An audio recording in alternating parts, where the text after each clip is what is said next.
Congressman Barnes, wow.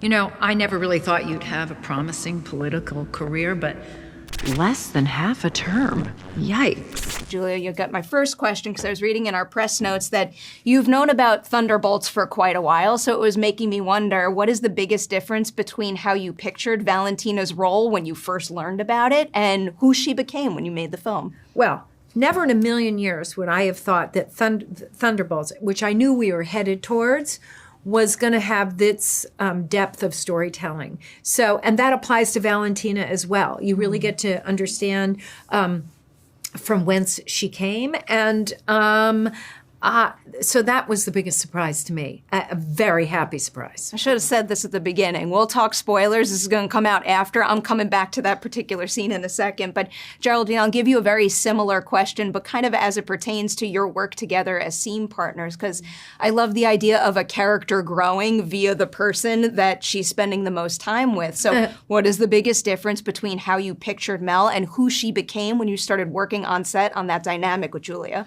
Ooh, I think, yeah, I mean, it really came alive once we started kind of figuring out what exactly the dynamic is, and I feel like it kind of, for me, it all accumulates in that scene between Mel and Val, where Val says righteousness without power is just an opinion. I kind of felt like that was the crux of, that's when it all kind of clicked for me, and I was like, oh, that's what this is about. And yeah, so I'd say just kind of throughout the filming of it, it just started to feel more filled in and colored, yeah. I wrote that line down, and it's also burned in my brain now. I'm not going to stop thinking about that. It's brutal. I'll come back to that scene that I think you were referencing before. So I love that moment in the movie because I kind of wasn't expecting that to happen or to get that kind of insight into the character where Valentina basically has an encounter with the void. So from a performance perspective, what would you say is the biggest difference between how you prepare for an emotional beat like that versus basically every other scene in the film where she's presenting as like powerful and in control and unflappable? Well, all that unflappability is immediately stripped away, and that's what the void is about, of course.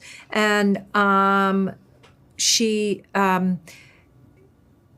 it was raw, man. I mean, you know, just to be witness to the most, I'm going to say, pivotal and life-changing moment of her life, and to see it so unexpectedly, you know, all defenses are down and she's an open wound in that moment. And so I played it as such. I don't know how else to say it. It was just, she was witness. It was happening to her and she had no control over it. Such an effective beat right there. Yeah. I love asking this question when someone's playing a character who at the beginning of the movie just like presents as super confident and then goes through a lot and has that kind of foundation rocked a bit. So going out of Thunderbolts maybe into future Marvel movies, what do you think Valentina fears her greatest weakness is now? Her greatest weakness is loss of power, unfortunately. She doesn't realize, number one, she doesn't have it. Number two, she doesn't necessarily need it. But for her, the loss of power is a devastating notion and unacceptable.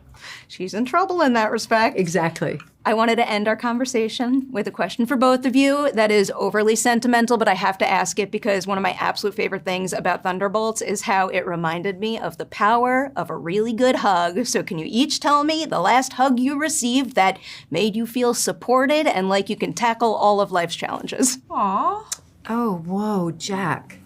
Jack? No, I said, whoa, Jack. You Oh, know the expression? I was like, who's Jack? I don't know that expression Great either. hugger, Jack. He's divine. Gives great hugs. Maybe I'll shout out my makeup artist, Kieran, here. She's such a good hugger and really started off my day with a really warm embrace that really, powered me through this press day, I think. Oh, that's nice. Shout out. How about for you? Or Jack? Jack, let's, you know, I don't want to undermine Jack. He's divine. I will say, on a very serious note, I will say that I got a hug from a firefighter during the LA fires. And that was a very powerful hug, as you might imagine. It's a beautiful answer. Thank you for sharing that. And thank you for this movie. Super entertaining. And that emotional core is really something else. Congratulations. Thank you.